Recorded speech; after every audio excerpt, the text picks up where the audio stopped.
मैं गणेश गोपाल गौतम मेरे YouTube channel online Hindi classes में आपका स्वागत करता हूं। आज मैं आपके लिए कक्षा 12 सृजन पाठ्य पुस्तक का बिहारी सतसई से कुछ पद बिहारी पाठ का पार्ट फर्स्ट लेकर आया हूं। इसमें हम बिहारी का कवि परिचय एवं प्रथम 10 दोहों का अनुवाद पढ़ेंगे, उनकी व्याख्या समझेंगे।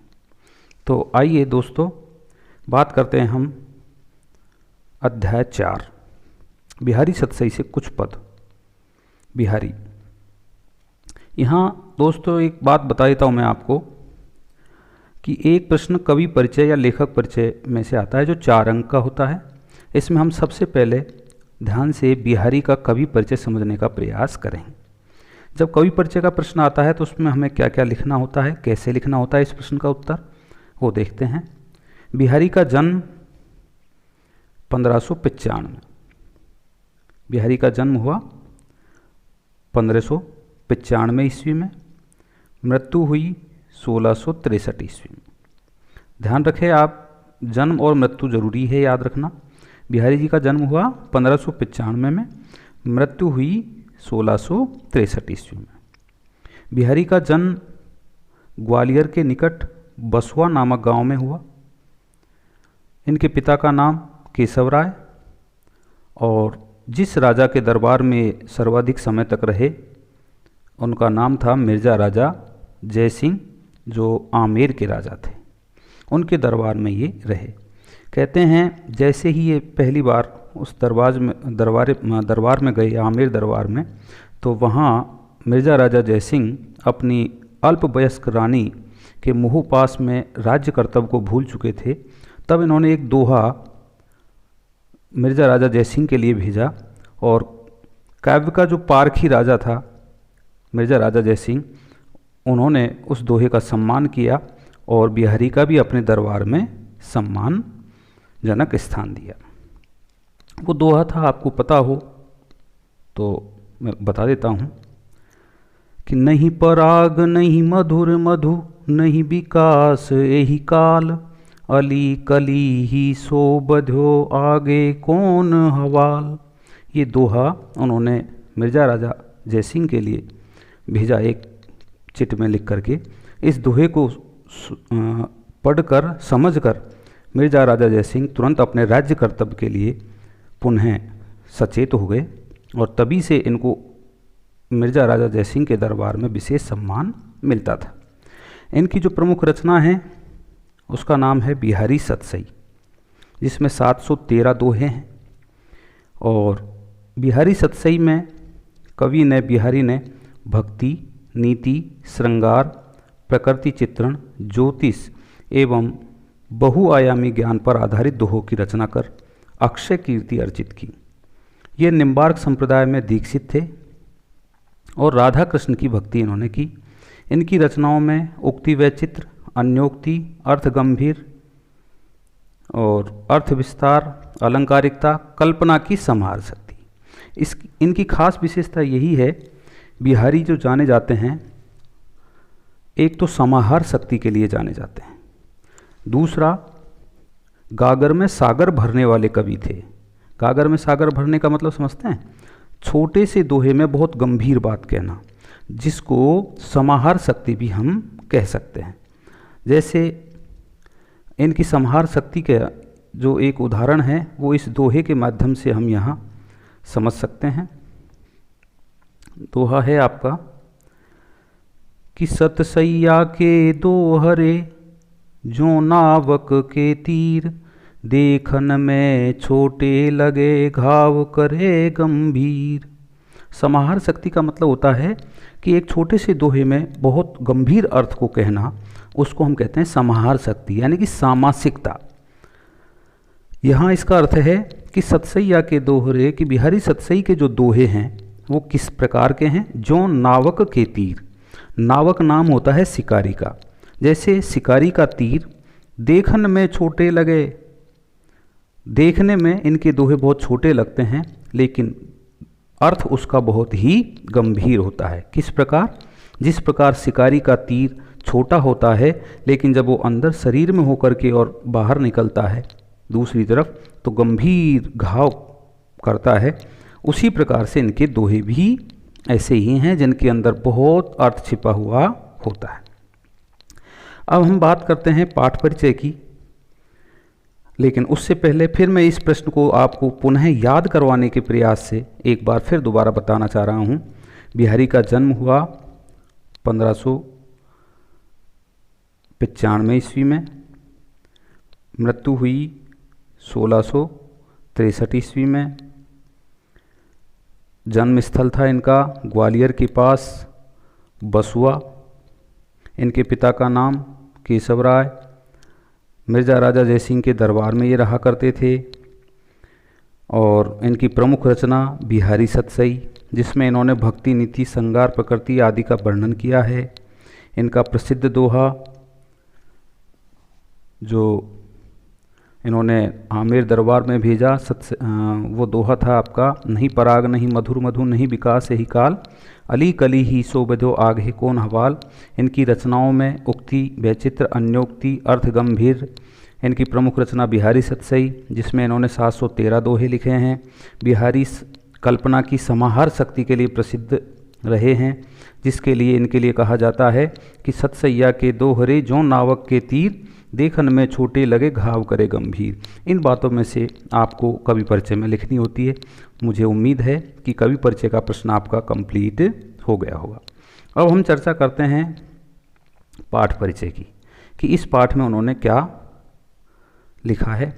तो प्रस्तुत जो पाठ है, इस पाठ में इन्होंने भक्ति, नीति और श्रृंगार के दोहे लिए गए हैं, जिसमें सांसारिक बाधाओं से मुक्ति हेतु राधा जी की आराधना, एक दोहे में श्री कृष्ण को उपालंब देना कि आपको संसार की हवा लग गई है, एक दोहे में मुक्त आत्माओं के सानिध्य से अधम यानी पापी भी मुक्त हो जाते हैं, श्री कृष्ण की बातों का आनंद रस पाने के लिए गोपियाँ उनकी मुरली को छिपा देती है, वन में कृष्ण के आते ही बिना वर्षा के ही मोर नाचने लगते हैं, और नायक और नायिका के भरे भवन में संकेतों से वार्तालाप करते हैं, झीने वस्त्रों में नायिका ऐसे सुशोभित होती है जैसे सागर में कल्प वृक्ष की डाल।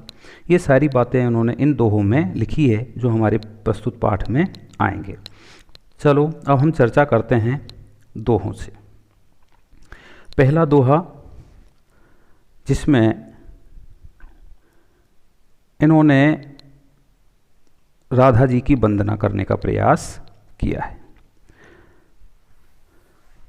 कहते हैं इस दोहे को बिहारी सतसई जो इनकी रचना थी उसमें मंगलाचरण के रूप में लिखा है।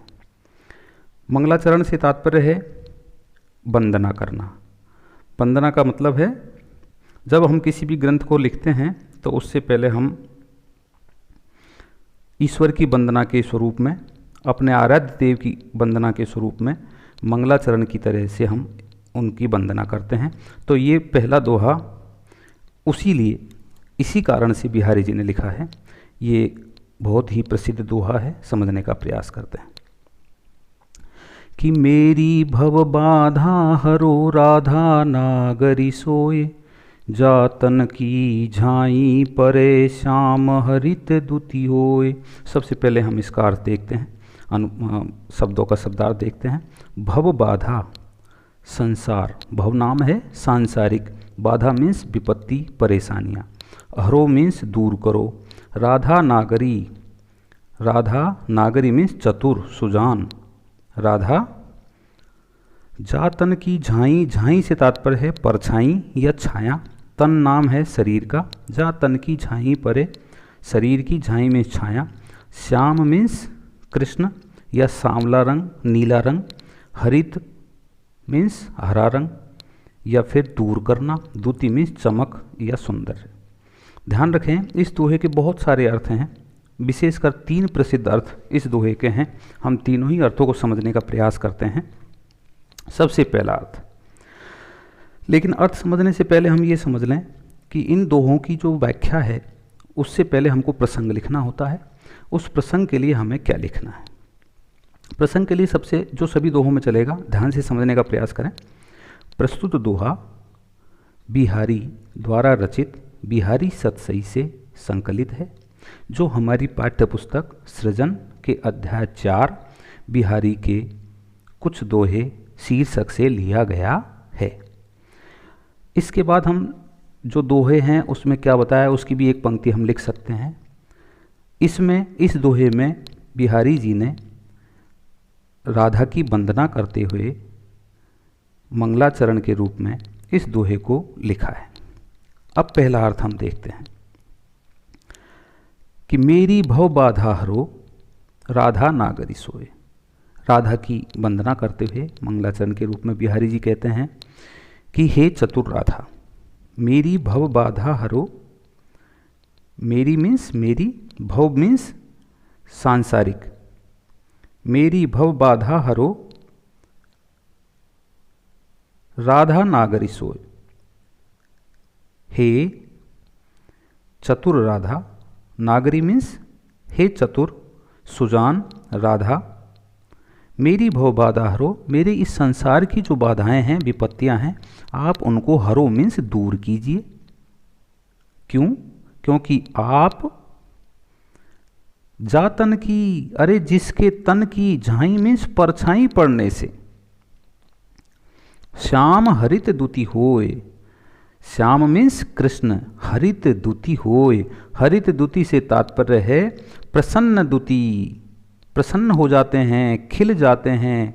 हरित दुति होए अर्थात हे चतुर राधा, मेरी सांसारिक बाधाओं को हरो। अरे जिसकी शरीर की छाया मात्र पड़ने से, जिसकी झलक मात्र देखने से, जा तन की झाई पड़े, जिसके शरीर की झलक मात्र देखने से श्याम हरित दुति होए। श्याम से तात्पर्य है कृष्ण हरित दुति होए अर्थात भगवान कृष्ण हरित दुति मीन्स प्रसन्न बदन हो जाते हैं। इसलिए आप मेरे ऊपर भी कृपा कीजिए। जब श्याम को ही आप प्रसन्न कर देती हो तो मेरे सांसारिक कष्टों को भी आप दूर कीजिए। ये इसका प्रथम अर्थ था। अब हम दूसरे अर्थ की बात करते हैं।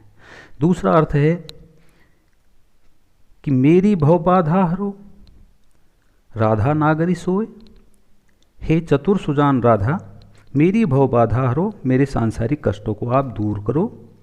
जा तन की झाई पड़े, अरे जिसके झलक मात्र से, जा तन की, जिसके शरीर की परछाई पड़ने से श्याम हरित, श्याम से तात्पर्य है पाप। हरित मीन्स दूर हो जाते हैं। दुति होए और पुण्यों का प्रभाव प्रारंभ हो जाता है अर्थात जिनकी झलक मात्र से ही, श्याम से तात्पर्य है पाप। हरित मीन्स दूर होना, पाप दूर हो जाते हैं और अपने मन के अंदर, आत्मा के अंदर पुण्य का प्रभाव उत्पन्न हो जाता है। इसलिए हे चतुर राधा, मेरी सांसारिक कष्टों को हरो। तीसरा अर्थ हम देखते हैं जिसमें बिहारी के रंगों से संबंधित ज्ञान का हमें यहाँ दर्शन होता है। तीसरे अर्थ में क्या कहते हैं बिहारी जी? मेरी भव बाधा हरो राधा नागरी सोए। हे चतुर राधा, मेरी भव बाधा हरो, मेरे सांसारिक कष्टों को दूर कीजिए। जा तन की झाई पड़े अर्थात जिसके शरीर की परछाई पड़ने से, श्याम मीन्स कृष्ण, और कैसे रंग के हैं वो? नीले रंग के हैं।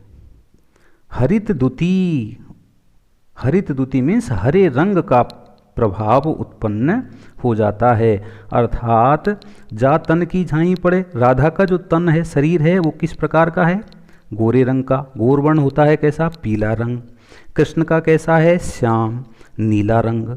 अर्थात जब पीले रंग की परछाई नीले रंग के कोण श्याम के ऊपर पड़ती है तो उनकी चमक, उनकी आभा किस प्रकार की हो जाती है?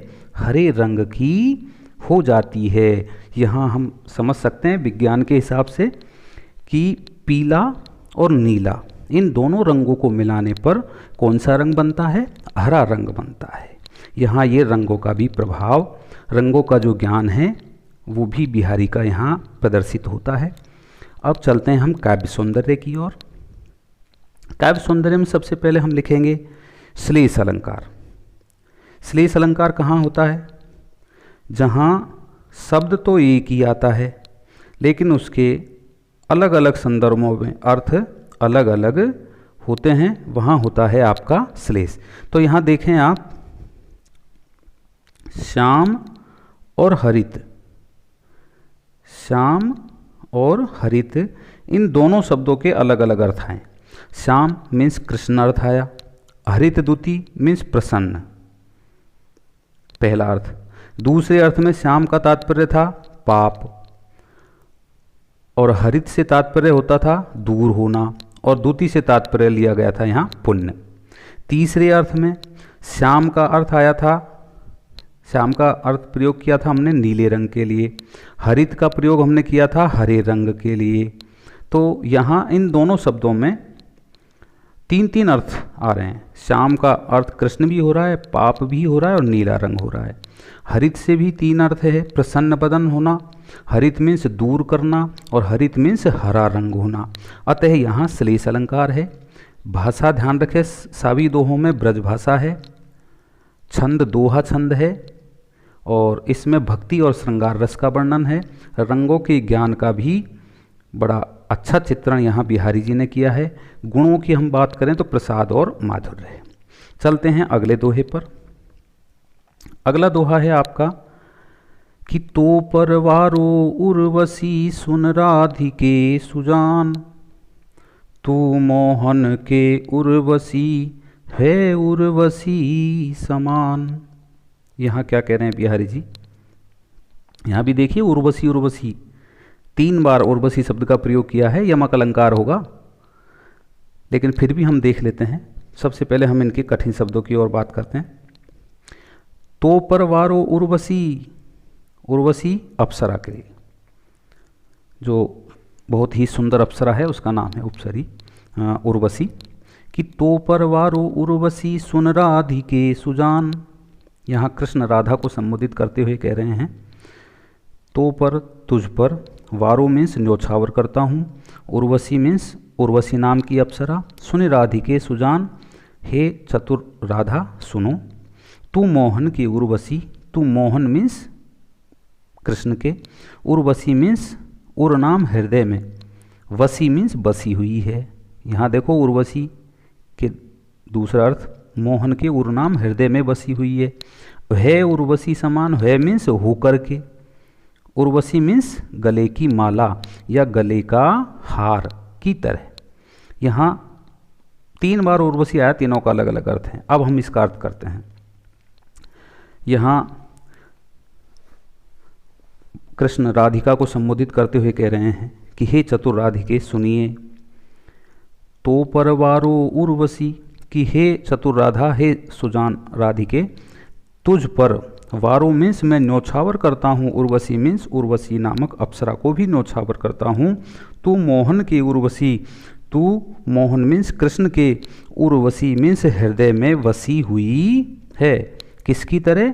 वह मीन्स होकर, उर्वशी समान, गले की जो माला है बैजंती माला, उस माला की तरह, वन माला की तरह तू मोहन के हृदय में बसी हुई है, और तेरे ऊपर मैं उर्वशी नामक अप्सरा को भी न्योछावर करता हूँ। अब यहाँ काव्य सौंदर्य की बात करें। यहाँ राधा का जो सौंदर्य है उसका एवं श्री कृष्ण पर उनके सौंदर्य का क्या प्रभाव है उसका वर्णन है। यमक अलंकार है। यमक अलंकार क्यों है? उर्वशी उर्वशी 3 बार आया और तीनों बार उनका अर्थ अलग हुआ। जहाँ एक शब्द की आवृत्ति होती हो, क्या कहते हैं कि एक शब्द फिर अर्थ और ही और, गौतम कहता है वहाँ। उसका एक शब्द अगर बार बार आता है और उसका अर्थ अलग अलग होता है तो वहाँ अलंकार होता है कौन सा? यमक अलंकार। उर्वशी पहला उर्वशी, इसका मतलब है अप्सरा के लिए। उर्वशी दूसरे नंबर पर हृदय में बसी हुई। तीसरे नंबर पर उर्वशी यानी कि माला, जो हृदय में निवास करती है, उस माला को हम क्या कहते हैं? उर्वशी। अतः यहाँ यमक अलंकार है। भाषा वही ब्रज है, छंद दोहा है, भक्ति एवं यहाँ श्रृंगार रस का वर्णन है। अगला दोहा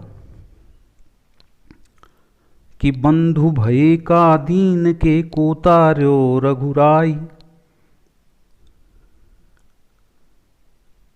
टूठे फिरत हो झूठे बिरद कहाय। यहाँ इस दोहे में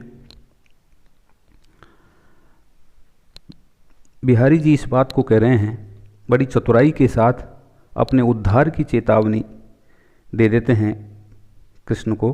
क्या कहते हैं कि बंधु भय का दीन के, बंधु भय का दीन के, कि तुम क्या, बंधु मीन्स भाई, दीन मीन्स गरीब के, बंधु भय का दीन के,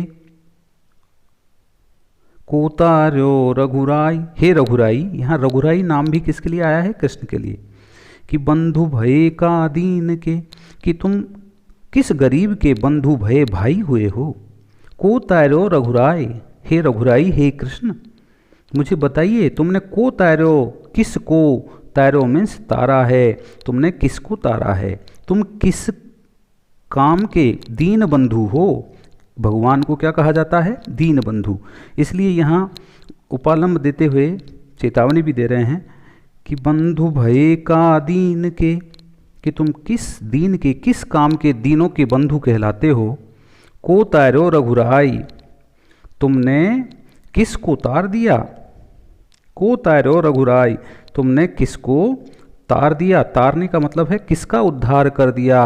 अरे उद्धार करते तो क्या मैं नहीं दिख रहा तुम्हें? और ऐसा कुछ भी नहीं है कि तुमने किसी का उद्धार कर दिया हो।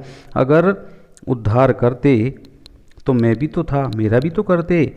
इसके साथ ही वो क्या कह रहे हैं, इसके बावजूद तुम क्या कर रहे हो? टूठे टूठे फिरत हो। टूठे टूठे से तात्पर्य है संतुष्ट होकर।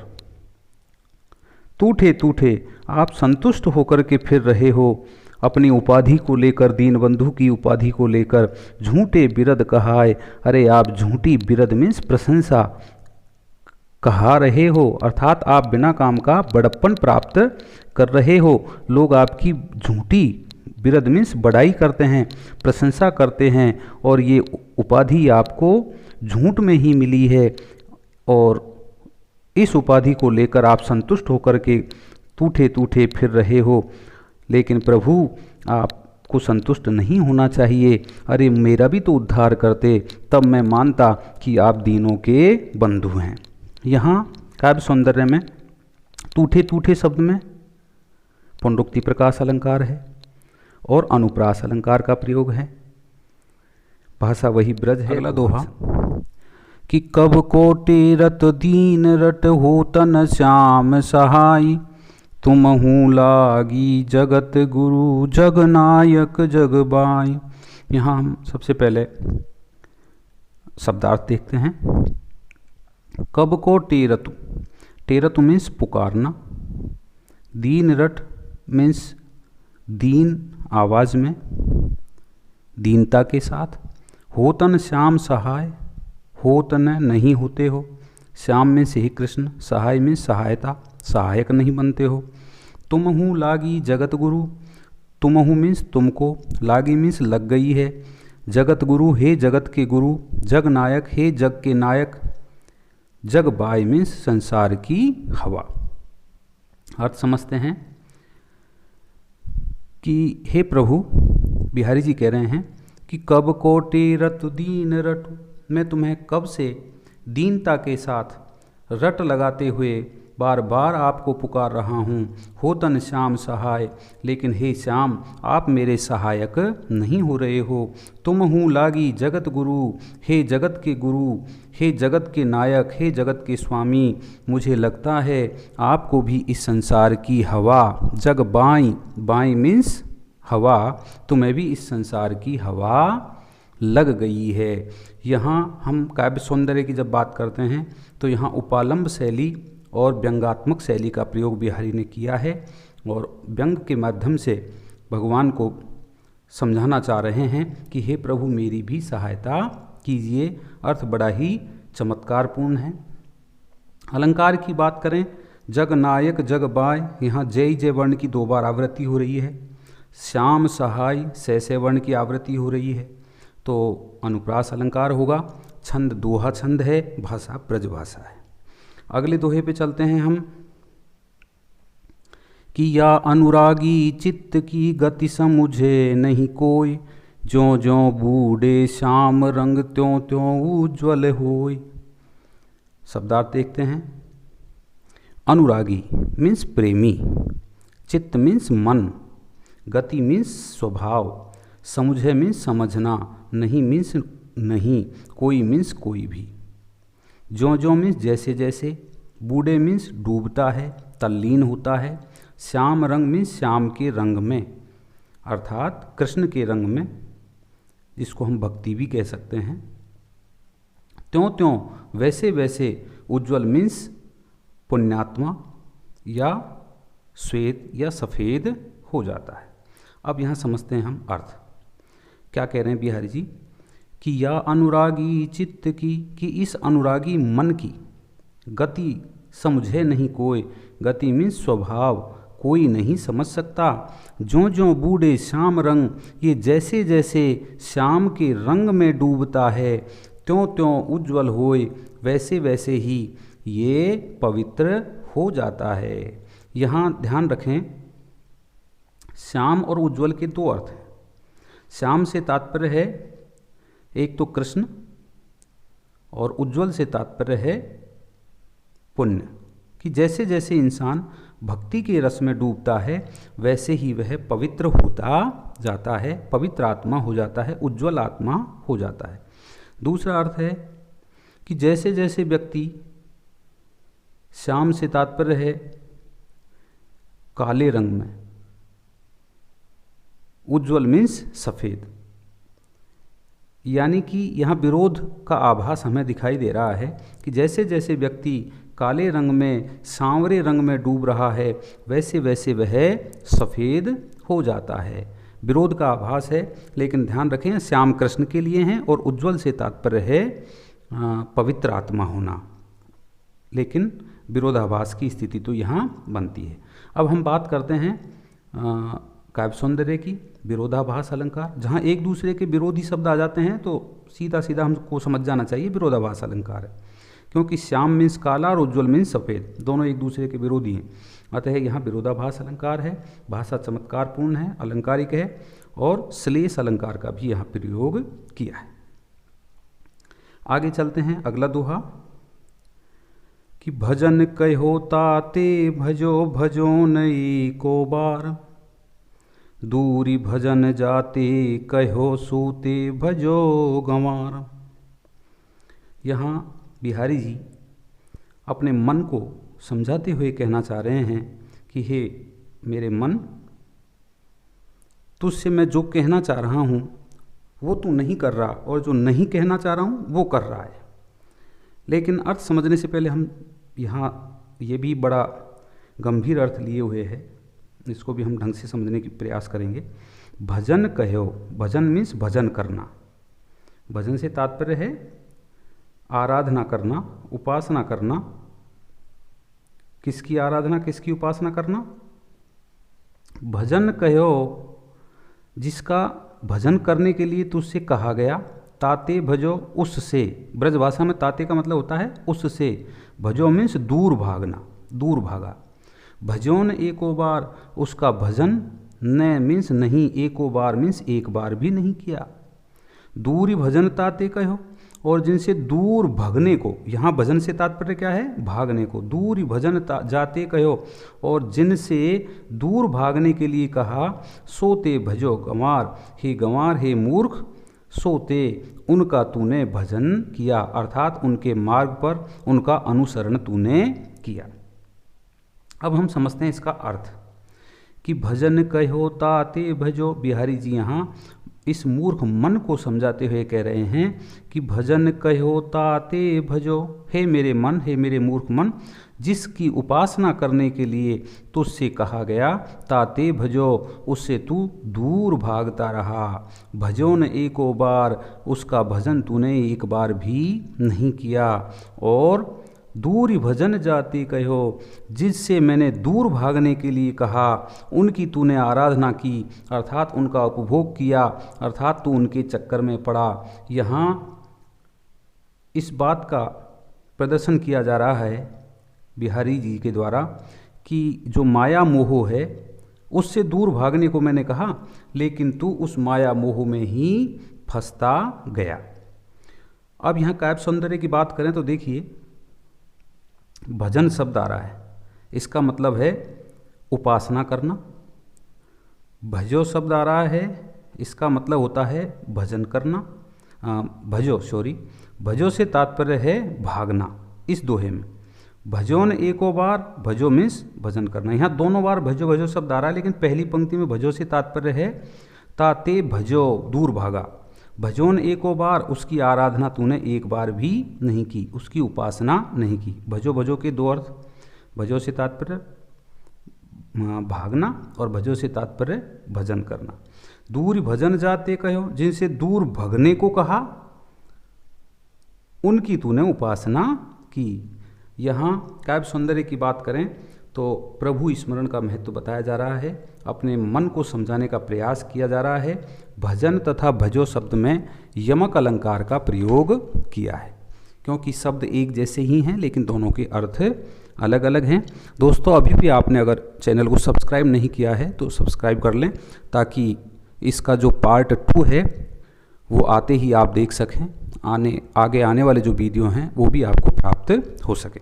चलते हैं अगले दोहे पर। इस दोहे में ये थोड़ा कठिन है दोहा, समझने की कोशिश करेंगे कि अजो तरो नाही रहो, श्रुति सेवत इक रंग, नाक बास बेसरी लहो, बसी मुकुतन के संग। यहाँ संगति के प्रभाव को बताते हुए बिहारी जी कह रहे हैं, अजो तरो नाही रहो। अजो मीन्स अब तक, तरोना मीन्स कान का एक गहना, कुंडल जिसको हम कह सकते हैं, जो कान में पहना जाता है। तरो ना ही रहो, रहो मीन्स रहा। श्रुति मीन्स, यहाँ श्रुति के दो अर्थ हैं, श्रुति का वेद पुराण के अर्थ में और श्रुति से तात्पर्य कान। सेवत सेवा करते हुए, एक रंग मीन्स एकाग्रता के साथ लगातार। नाक बास बेसरी लयो, नाक मीन्स एक तो नाक होती है हमारी और दूसरा अर्थ है नाक का स्वर्ग। बेसरी लहो, बेसरी एक नाक में पहने जाने वाला गहना होता है जिसको हम बेसरी कहते हैं, पहला अर्थ। और दूसरा अर्थ सूफी संप्रदाय का एक विशेष संप्रदाय होता है, उसको भी हम बेसरी कहते हैं। बस ही मुक्तन के संग, मुक्तन से तात्पर्य होता है यहाँ मोती और दूसरा अर्थ है मोक्ष। अब समझते हैं हम इसका अनुवाद। यहाँ बिहारी जी ऐसे लोगों के लिए कह रहे हैं कि जो रात और दिन वेद पुराणों का अध्ययन करते हैं लेकिन मुक्ति नहीं मिलती, मोक्ष नहीं मिलती, जबकि एक बेसरा संप्रदाय है जो प्रेम के मार्ग पर चलते हैं, उनको मुक्ति और स्वर्ग का निवास मिलता है। समझते हैं पहला अर्थ कुंडल के पक्ष में कि अजो तरो ना ही रहो, कि हे कुंडल, हे कान के आभूषण, तू अब तक तरो ना ही रहो, अब तक तू कुंडल ही रहा। श्रुति सेवत एक रंग, श्रुति मीन्स कानों की सेवा की तूने लगातार, लेकिन फिर भी तू कुंडल का कुंडल ही रहा। और दूसरा नाक बास बेसरी लहो, एक बेसरी नाम का जो गहना है उसने कहाँ निवास किया? नाक पर निवास किया। क्यों? क्योंकि उसके साथ कौन थे? बसी मुक्तन के संग, क्योंकि उसमें मोती लगे हुए थे। उन मोतियों के साथ के कारण उसने नाक पर निवास किया और तूने कान पर निवास किया। पहला अर्थ इसका ये होता है। अब दूसरा अर्थ हम इसका समझते हैं एक वेद पुराणों के अध्ययन करने वाले व्यक्ति के लिए कि अजो तरो ना ही रहो, हे मनुष्य, हे वेद पुराणों के अध्ययन करने वाले मनुष्य, अजो तरो ना, अजो मीन्स अब तक, तरो ना, तरो ना का मतलब होता है, टुकड़े करते हैं हम इसके, तरो ना मीन्स अब तक तू तरा नहीं, तेरा उद्धार नहीं हुआ। श्रुति सेवत एक रंग, तूने लगातार, श्रुति नाम है वेदों का, अध्ययन किया, वेदों की सेवा की, लेकिन फिर भी तू अब तक नहीं तरा। अरे नाक बास बेसरी लहो, एक बेसरा संप्रदाय के लोग हैं जो प्रेम की आराधना करते हैं, उनको नाक बास अर्थात स्वर्ग में निवास मिल गया। बसी मुक्तन के संग अर्थात उनको मोतियों के साथ से तात्पर्य है यहाँ मोक्ष, बसी मुक्तन के संग, और उन्हें एक मोक्ष की प्राप्ति हो गई है। यहाँ काव्य सौंदर्य की हम बात करें तो श्रुति, नाक, बेसरी और मुक्तन, इनके सबके दो दो अर्थ हैं। सबसे पहले अर्थ में हम श्रुति से तात्पर्य, तरोना से तात्पर्य है कान का आभूषण, श्रुति से तात्पर्य कान, नाक से तात्पर्य नाक, बेसरी से तात्पर्य गहना, मुक्तन मीन्स मोती। दूसरे अर्थ में तरोना का मतलब है तरा नहीं, श्रुति का तात्पर्य है वेद, नाक से तात्पर्य है स्वर्ग, बेसरी से संप्रदाय एक विशेष संप्रदाय का नाम है और मुक्तन से तात्पर्य है मोती। चलते हैं आगे। यहाँ इस स्थिति में एक ये और बात बताता हूँ आपको, यहाँ भी श्लेष अलंकार का प्रयोग किया गया है और प्रेम को महत्व देते हुए कहा है कि प्रेम सर्वोपरि है वेद पुराणों की बजाय। अगला दोहा, सघन कुंज छाया सुखद शीतल सुरभि समीर, मनु है जात अजो वहे उही यमुना के तीर। यहाँ एक सखी और राधा दोनों में वार्तालाप चल रहा है। उस वार्तालाप को बिहारी जी ने इस दोहे में लिखा है, जो विरह की अवस्था है जिसका वर्णन इस दोहे में है। ये हम प्रसंग में लिखेंगे। कठिन शब्दार्थ की बात करते हैं। सघन कुंज, सघन मीन्स घनी, कुंज मीन्स लताएं, छाया मीन्स उनकी छाया, सुखद मीन्स सुख देने वाली, शीतल मीन्स ठंडी, सुरभि मीन्स सुगंधित, समीर मीन्स हवा। मनु है मन, वह जा तू अजो वह, होकर जाता है अजो वह, अजो में अजो वह मीन्स वहीं पर ही, आज भी मेरा मन वहीं जाता है, वहीं यमुना के तीर, उसी यमुना नदी के तीर मीन्स किनारे पर। यहाँ बिरहणी जो राधिका है उसका वर्णन है कि हे सहेली, वह सघन कुंजें, सुखद सुख देने वाली छाया और ठंडी, शीतल मीन्स शीतल, सुगंधित, समीर मीन्स हवा, उसको जब मैं याद करती हूँ उन दिनों को जो संयोग का समय था, तो आज मेरा मन वह जात अजो वह, आज भी मेरा मन वहीं होकर, वहीं का होकर के वहीं जाता है, उसी यमुना के किनारे पर मेरा मन पहुँच जाता है। यहाँ अनुप्रास अलंकार है, शीतल सुरभि समीर, सैस्य वर्ण की आवृत्ति हो रही है और ब्रज भाषा का प्रयोग है। बिरहणी नायिका के जो वियोग का समय है उसका वर्णन यहाँ पर किया है। अगला दोहा, सोहत ओढ़े पीत पट श्याम सलोने गात, मनो नीलमणि शैल पर आतप पर्यो प्रभात। यहाँ कृष्ण के सौंदर्य का वर्णन करते हुए बिहारी जी लिख रहे हैं कि सोहत ओढ़े, सोहत मीन्स सुशोभित होते हैं, ओढ़े मीन्स ओढ़े हुए, पीत पट मीन्स पीले रंग के, पटु मीन्स कपड़े, श्याम मीन्स श्याम सांवले, सलोने मीन्स सुंदर, गात मीन्स अंगों पर, मनो मीन्स मानो, नीलमणि मीन्स नीलमणि पर्वत, शैल मीन्स पर्वत, नीलमणि नाम का पर्वत, आतप मीन्स धूप, पर्यो मीन्स परा, प्रभात मीन्स सुबह की धूप या सुबह की धूप की किरणें, उनको हम आतप बोलेंगे। अब हम इसका अनुवाद करते हैं। अनुवाद में है,